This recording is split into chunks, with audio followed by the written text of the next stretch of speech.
Let's go. Yeah.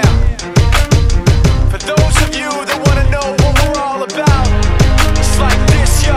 This is 10% luck, 20% skill, 15% concentrated power of will, 5% pleasure, 50% pain, and 100% reason to remember the name.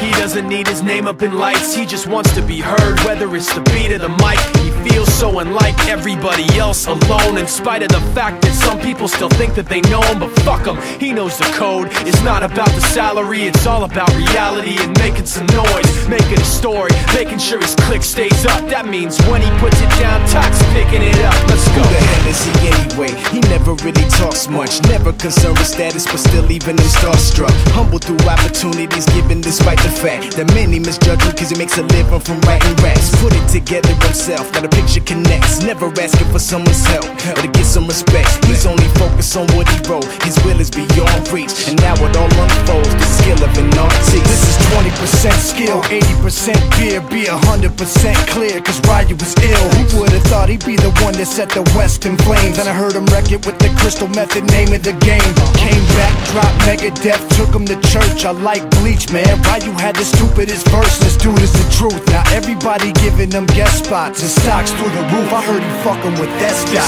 This is 10% luck, 20% skill, 15% concentrated power of will, 5% pleasure, 50% pain, and 100% reason to remember the name. They call him Ryu, he's sick and he's spitting fire. And Mike got him out the dryer, he's hot. Found him in Fort Minor with top, but a fucking nihilist porcupine. He's a prick, he's a cock. The type women wanna be within, rappers hope he gets shot. 8 years in the making, patiently waiting to blow. Now the record with your notice taking over the globe. He's got a partner in crime, this shit is equally dope.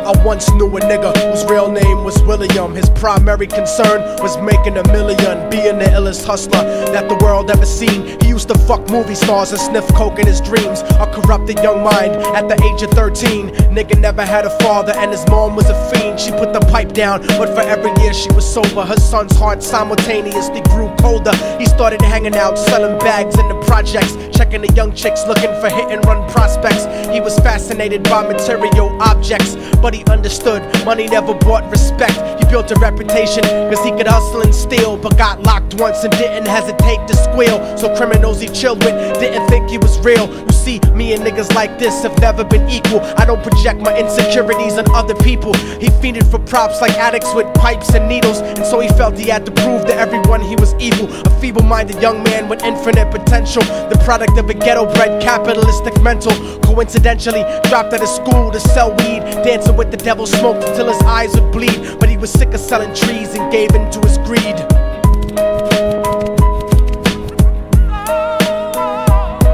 Everyone trying to be trife never faced the consequences. You probably only did a month for minor offenses. Ask a nigga doing life if he had another chance. But then again, there's always the wicked that knew in advance. Dance forever with the devil on a cold cell block. But that's what happens when you rape, murder, and sell rock. Devils used to be gods, angels that fell from the top. There's no diversity because we're burning in the melting pot.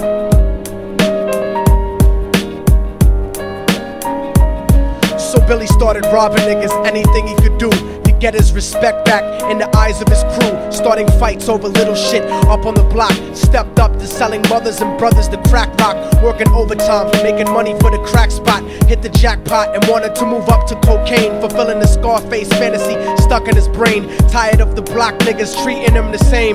He wanted to be major like the cutthroats and the thugs, but when he tried to step to him, niggas showed him no love. They told him any motherfucking coward can sell drugs. Any bitch nigga with a gun can bust slugs. Any nigga with a red shirt can front like a blood. Even Puffy smoked the motherfucker up in the club. But only a real thug can stab someone till they die. Standing in front of them, staring straight into their eyes, Billy realized that these men were well guarded, and they wanted to test him before business started. Suggested raping a bitch to prove he was cold-hearted. So now he had a choice between going back to his life or making money with made men. Up in the sight, his dreams about cars and ice made him agree a hardcore nigga is all he ever wanted to be. And so he met them Friday night at 2:45.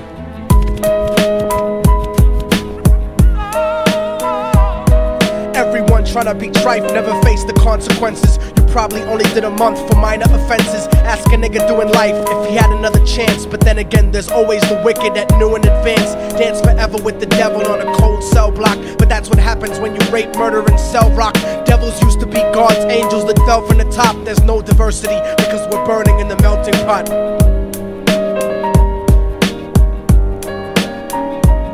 They drove around the project slow while it was raining, smoking blunts, drinking and joking for entertainment, until they saw a woman on the street walking alone, 3 in the morning, coming back from work on her way home. And so they quietly got out the car and followed her. Walking through the projects, the darkness swallowed her. They wrapped her shirt around their head and knocked her onto the floor. This is it, kid, now you got your chance to be raw. So Billy yoked her up and grabbed the chick by the hair and dragged her into a lobby that had nobody there. She struggled hard, but they forced her to go up the stairs. They got to the roof and then held her down on the ground, screaming, "Shut the fuck up and stop moving around." The shirt covered her face, but she screamed and clawed. So Billy stomped on the bitch till he broke in her jaw. Them dirty bastards knew exactly what they were doing. They kicked her until they cracked her ribs and she stopped moving, blood leaking through the cloth. She cried silently, and then they all proceeded to rape her violently. Billy was made to go first, but each of them took a turn, ripping her up and choking her until her throat burned. Her broken jaw mumbled for God, but they weren't concerned. When they were done and she was lying bloody, broken and bruised, one of them niggas pulled out a brand new 22. They told him that she was a witness for what she'd gone through, and if he killed her, he was guaranteed a spot in the crew. He thought about it for a minute, she was practically dead, and so he leaned over and put the gun right to her head. I'm falling and I can't turn back.